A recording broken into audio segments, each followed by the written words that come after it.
उपासक को कभी भी किसी से कहीं भी आकांक्षा नहीं रखनी चाहिए। इसमें बहुत धैर्य की आवश्यकता है। लगता है कि ऐसा अगर हम कह देते हैं तो काम चल जाएगा, और उसी समय वो अनंत ब्रह्मांडों का स्वामी आपके अंदर बैठा हुआ देख रहा है कि मेरे से नहीं बोल रहा, ये बाहर चाह कर रहा है, तो मौन चुपचाप मौनी बाबा बने बैठे रहते हैं। और आपके मन में आया, उसी समय आप पलट गए।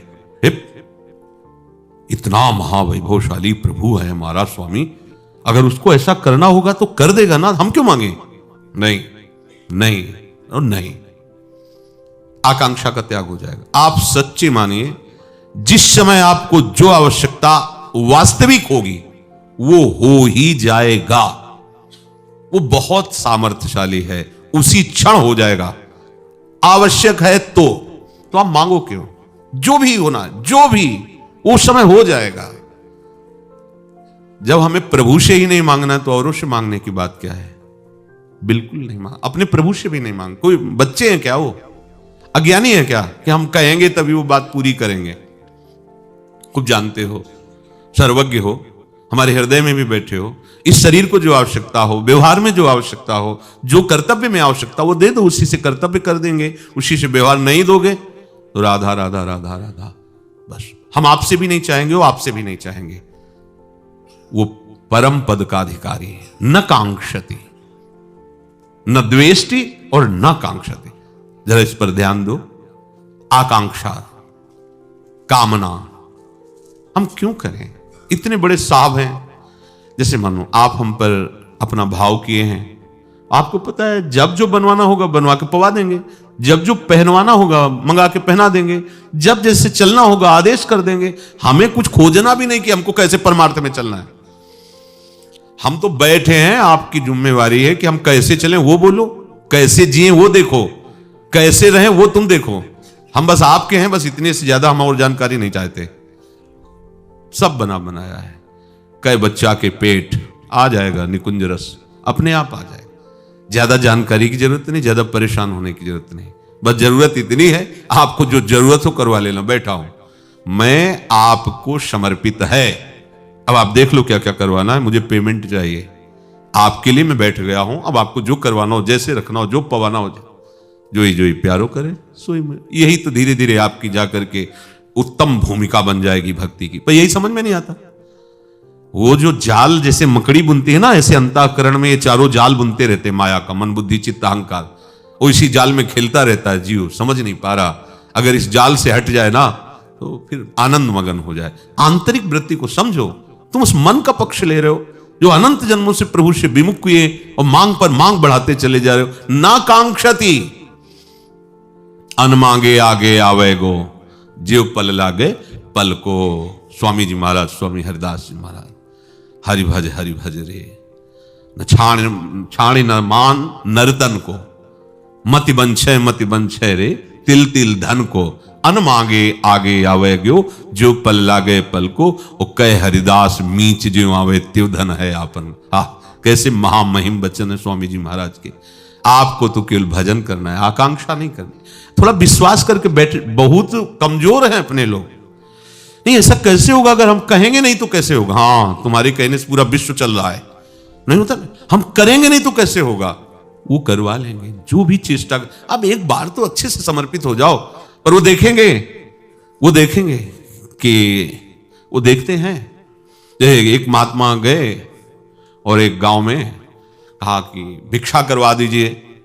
भगत ने हाथ जुड़ाओ महाराज, और बोले हमारी शर्त तो सुनिए, हम 56 भोग पाते हैं। अब जिससे 56 भोग कहे तो गांव के किसान गरीब आदमी तो हाथ जोड़ देते, महाराज हम जानते ही नहीं 56 भोग बना क्या पवाएंगे, है ही नहीं इतना कुछ। नमक रोटी दाल ये तो पा सकते हो। पूरे गांव में चर्चा हो गई, महात्मा आए और विमुख जा रहे हैं 56 भोग। तो एक बहुत विवेकवान और सत्संगी थे, उन्होंने महात्मा जी के पास जाकर कहा कि निमंत्रण है आपका। तो उनका जानते हो? बोले हाँ, पूरा गांव जानता है कि आप 56 भोग आरोगी हैं, बिना 56 भोग के आप कुछ पाते नहीं। बोले हम 56 की व्यवस्था के अगर उसके आगे भी होगे तो 58 कर देंगे, आप चिंता मत करो, ठाकुर जी की कृपा है। समझे ना, तुम्हारे धैर्य की परीक्षा होगी। ले गए। अब 2 बजे दिन में 12 बजे तक हो जाना चाहिए। 2 बजे तक तो महात्मा जी चुप रहे, बोले 2 बज रहे हैं। महाराज 2-4 भोग की बात होती, 56 है, शाम हो गई। बोले महाराज 20-25 तो तैयार हो गए हैं, अभी 25 और 6 मतलब 31, अभी 31 है और आप 56 भोग के बिना कुछ पाएंगे नहीं। तो रात्रि के 10 बजे बोले महाराज अब 20 भोग रह गए हैं, बना कुछ नहीं बना। अब वो बोले इतनी भूख लगी और तुम? बोले महाराज भुने हुए एकदम चना खिले हुए रखे हैं और उसमें थोड़ा सा कड़वा तेल और नमक और हरी मिर्च की चटनी, आप कहो तो लाए, आप शुरू करो, वो 20 जब हो जाएंगे तो पा लेना।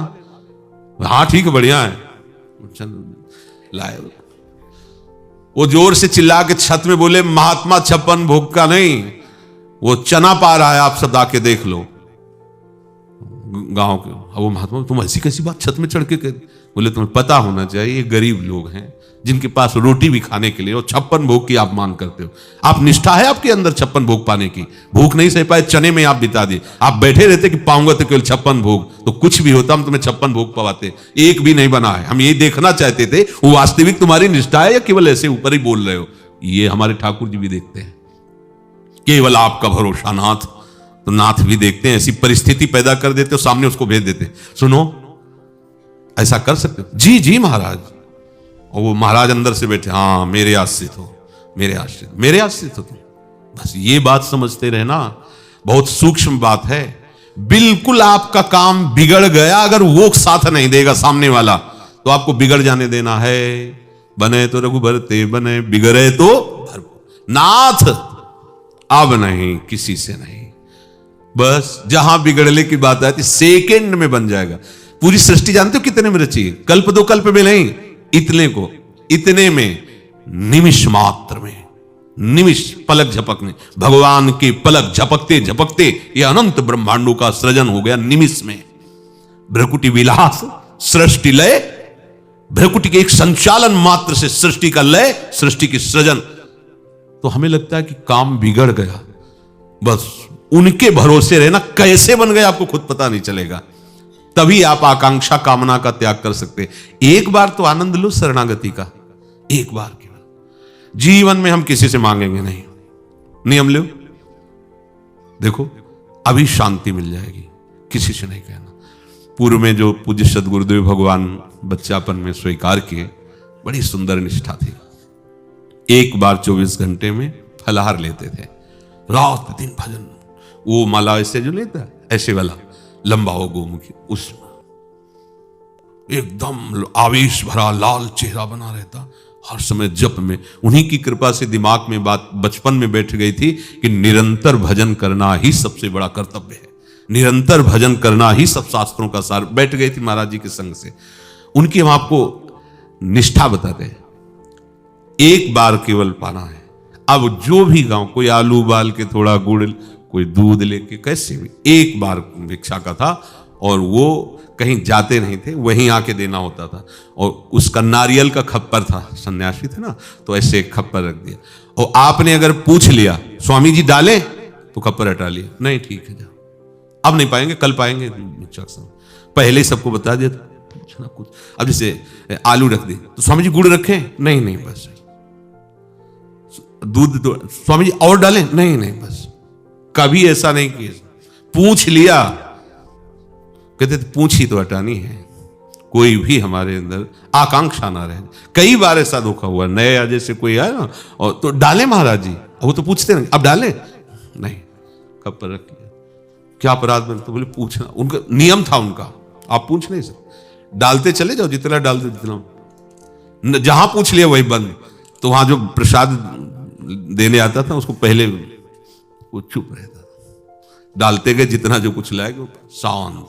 कभी उन्होंने चाय का समय हो रहा, कभी नहीं, शांत एकदम। ऐसे पुराने संत महात्माओं के दर्शन और सानिध्य मिले, बिल्कुल शास्त्र उनके हृदय में बैठा हुआ है।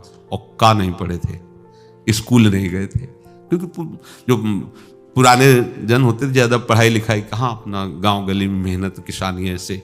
स्वामी जी का नहीं पढ़े थे, पूरा आचरण शास्त्र सम्मत। ज्यादा समय नहीं मिला, 2 वर्ष में ही अंतर ध्यान हो गए, फिर आगे की यात्रा चली। तो न कांक्षति, वही सन्यासी जिसके अंदर कोई आकांक्षा नहीं। तो भक्ति में भी तो है ना, चाह नहीं, कोई चाह। ये विश्वास करो ना प्रिया जी पर, प्रभु पर विश्वास करो, क्यों नहीं करते। एक आदमी कोई कह दे हमसे, जो धनी मानी हो, कि आप चिंता मत करना, कभी कोई जरूरत हो, किसी और से बात करने की जरूरत नहीं, मैं हूं, तो छाती फूल जाएगी आज से ही, अभी से। कोई बड़ा अधिकारी आग कह दे, कोई आंख दिखाए, तो आप दबना नहीं, फोन कर देना, बस हम ऐसी तैसी कर देंगे, ऐसे चलेंगे। वो भले कभी फोन ना उठावे, लेकिन आप तो कह रहे ना योगक्षेमम भाव में हम, और वो कहीं फोन करने की जरूरत नहीं, यहीं बैठे, यहीं बैठे। हमें विश्वास नहीं हो रहा, हम भक्त कहलाते हैं, हम शरणागत कहलाते हैं, हम भरोसा उस पड़ोसी का रखते हैं कि अगर कुछ हुआ ना आवाज देंगे वो आ जाएगा। उसको उसकी जरूरत नहीं है, उसको आप अपना मानो, जिसको आवाज भी न देना पड़े आ जाए। तो आप कहोगे द्रौपदी ने जब तक पुकारा नहीं तो आ क्यों गया? क्योंकि अन्य आश्रय था। केवल कृष्ण के आश्रय होती तो दुशासन की ताकत नहीं थी महल में जाके बाल पकड़ सके। अगर केवल प्रभु का भरोसा केवल होता, प्रभु का भरोसा तो तब पूर्ण रूप से हुआ जब सब जगह निराशा हुई, नहीं तो किसी की ताकत नहीं थी कि जाकर द्रौपदी जी को स्पर्श कर सके। इसीलिए बुलाना पड़ा कि तुम्हारा भरोसा खत्म हो जाए तब बुला लेना। नहीं, हमारे स्वामी ऐसे नहीं है। अगर आप अन्य आश्रय त्याग कर भरोसा किए हुए हैं, हाँ, वो हर समय करो सदा तिनके, उनके वचन है, करो सदा तिनके रखवारी, जिम बालक राखे महतारी। माता कार्य में रत है ऐसा मत समझ लेना। वो अपने आंख की एक दृष्टि वो अपने बालक पर ही रखती। कुछ भी कर रही हो, क्या कर रहा है, कैसे खेल रहा है, कहां है, क्योंकि उसका ममता का जो स्वरूप, ऐसे ही हमारे हरि अपने भक्त पर दृष्टि रखते हैं। वो तो केवल दृष्टि ही रखती है, आप तो कहते हैं जहां जहां भक्त मेरे चरण रखे वहां वहां रखूं हाथ, ऐसे चलाते हैं। अब जब जान जाओगे तभी तो भगवान शिव कहते हैं उमा राम स्वभाव जे जाना, ताय भजन तज भावना। ये मांगने की जरूरत नहीं है। क्यों, कब तक मंगता बने रहोगे? लिस्ट बनी पड़ी है, फाड़ डालो लिस्ट, हटा दो जिनसे तुम्हें मांगने का अपनापन हो गया है, हटा दो, और एकमात्र से बिना मांगे निहाल कर देंगे। पर ये अज्ञानी मांगता नहीं, मांग ही बैठता है, फिर हंस देते हो। जब मांग बैठता है ना, तो वही है सब रूपों में देने वाले, पर वो हंस देते हैं कि कहा रही तुम्हारी अनन्य निष्ठा, मेरे सिवा किसी की तरफ देखा ना चाह करके, चलो फिर कमर कसो आगे बढ़ो। न कांक्षति, जो भगवत मार्ग का पथिक है, न कांक्षति उसकी सिद्धि है। ये मांग नहीं होनी चाहिए। या तो बहुत छोटी छोटी बात में मांग भरी हुई, छोटी छोटी बात मांग नहीं होनी चाहिए। उपासक जितना मांग रहित होता चला जाएगा, उतने उसके हृदय में प्रभु की प्रति अधीनता पैदा होती जाएगी। यही हमें चाहिए। या ऐसा समझ लो, प्रभु उसके अधीन उतने होते चले जाएंगे। मांग नहीं तो प्रभु अधीन होते चले जाएंगे। और मांग है तो फिर वैसे भी देखो, आप सेवा करो और कुछ मत लो, मतलब कोई चाह ना हो, तो बार बार वो अपना चिंतन, सेव्य का चिंतन सेवक के प्रति जाएगा। कुछ चाहता नहीं। अब देखना भाई, उसको भोजन, उसके वस्त्र दिए आप उसके, अब उसका चिंतन, उसका ये अधीनता शुरू हुई।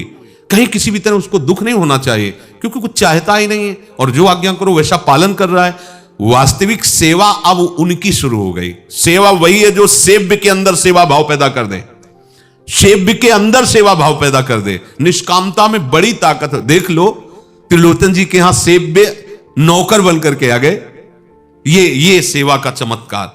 हम अपने स्वामी को प्रसन्न करने के लिए कुछ भी मांगने की जरूरत नहीं, यही सबसे बड़ी सेवा है। भला ये अंदर बैठा लो बात, आज से कुछ नहीं मांगेंगे। एक बार भगवत ऋषि जी महाराज अपने मित्र के साथ यहाँ वृंदावन में आए हुए थे। जब उनके चरित्र में पढ़ा तो जो उनको भोजन पवाने के लिए बनाया, उसमें सब्जी में नमक ही नहीं डाला, एकदम ऐसे, मतलब बिल्कुल नहीं डाला। और उनके सामने परोसे तो और भी सामग्री थी, जो भी पाए तो पहले तो उनका ये वाली सब्जी सब हमारे में डाल दो। भगवत ऋषि जी ने कहा, हमें बहुत अच्छी लगी। और कहा दूसरी चीजें, मित्र भी साथ थे, उनको परसो और आप वो सब्जी हमें डाल। तो उनको अच्छा लगा कि इनको सब्जी बड़ी प्रिय। अब उसमें जो पात्र में बाद में थोड़ी सी बची होगी, तब जो बनाने वाले उन्होंने नमक नहीं डाला। भगवत ऋषि जी क्षमा करना ना, बोले मुझे तो बहुत अच्छी लगी, मुझे तो ऐसा नहीं लगा कि, तो इसीलिए मैंने लिया। मतलब समझो, कह सकते थे कि इसमें नमक नहीं डाला, क्या भूल गए क्या? नहीं, अब डालने की जरूरत नहीं, पर नहीं डाला क्या? नहीं कहा। आज प्रभु ने इतना सुंदर अवसर दिया है रसेंद्री के लिए, बढ़िया बिना नमक का पानी। जो भी जैसा मांग अंदर से जो उठती है उसको दबाना सीखो, उसको रौंदना सीखो। जो मांग उसी में, तो फिर ये मांग उठती रहेगी ना, तो प्रियालाल के प्रति हमारा अपनापन नहीं हो पाएगा। जैसे लोग कहते हैं, प्रश्न करते हैं कि प्रभु के प्रति अपनापन क्यों नहीं हो पा रहा। हम जानते हैं श्री जी हमारी है, पर क्यों नहीं हो पा रहा। कोई अपना है, शरीर संबंधी, शरीर कुछ मांगे हैं, ये जब दोनों बातें हट जाएंगी ना, तो आप देख लेना श्री जी के बिना आप जी नहीं सकते। ऐसी बेचैनी, ऐसी हमारी सखी हैं, ऐसे हमारे प्रीतम हैं दोनों, और हम उनके बिना जी सकते हैं। उनके सिवा और किसी की याद करें, क्यों याद करें। सुंदर देखो तो ये महामहिम प्रताप इनका, सारा ऐश्वर्य इनका, सारा, अब हम और किसी का चिंतन कर, देखो कितनी हमारी निकृष्ट बुद्धि है कि इतने बड़े हमारे प्रीतम प्रिया, इनके सिवा हम किसी और को दिमाग में लाए, सोचे, चिंतन करें। कितनी घटिया सोच है हमारी। हमारे इतने सुंदर श्री लाडली लाल हैं, इतने महामहिम हैं, वेद शास्त्र ऋषि मुनि सब जिनकी चरण रखने की चौकी की यश गाते हैं, वंदना करते हैं। अब इन प्रभु को छोड़कर हम और किसी की याद करें, और किसी को अपना माने, और किसी के लिए हम अपनी स्मृति दें। कितनी घटिया सोच है। हम बनते हैं महात्मा, ज्ञानी, विज्ञानी, साधु, महात्मा। कैसे सोचो, हम उपासक बनते हैं, भक्त बनते हैं। हमारा लक्ष्य क्या है? प्रिया प्रीतम। और इनसे बढ़कर कोई है? अगर रूप का चिंतन करना तो इनका चिंतन, प्रताप का तो इनका, बल तो इनका देखो ना, इन्हीं के बल से सब बलवान है। वैभव ऐश्वर्य इनका, प्रेम तो इनका देखो, प्रेम समुद्र है। अब किसका हम चिंतन करें? ये क्यों चिंतन हो रहा है? अन्य का। बस कारण यही है, कुछ मांगे हैं, कुछ अपनापन अन्य जगह है, इसीलिए प्रिया प्रीतम से अपनापन नहीं हो पाता। गेया सा नित्य सन्यासी, ये जो जान जाता है वो नित्य सन्यासी है। किसी से द्वेष नहीं करता, किसी से कुछ चाह नहीं रखता। ये चाह ही हमारी सबसे बड़ी बाधा है। चाह की पूर्ति नहीं हुई तो गुस्सा गया, द्वेष हो गया। चाह मिटाना ही साधुता है, आवश्यकता मिटाना ही साधुता है। हर परिस्थिति में हम सुखपूर्वक रह सके, हमें ऐसा अभ्यास करने का अवसर दिया गया है। किसी में आप बंधो मत। शरीर सुविधा, शरीर सुख, ये सब ठाकुर जी के ऊपर है, श्री जी के। वो जैसा चाहे आप मत फंसो। आप फंसो श्री जी में, लालजू में, उनके नाम रूप में, उनके चरणों में, उनकी सेवा में, उनके गुणों में। इसकी मांगों में मत फंसो।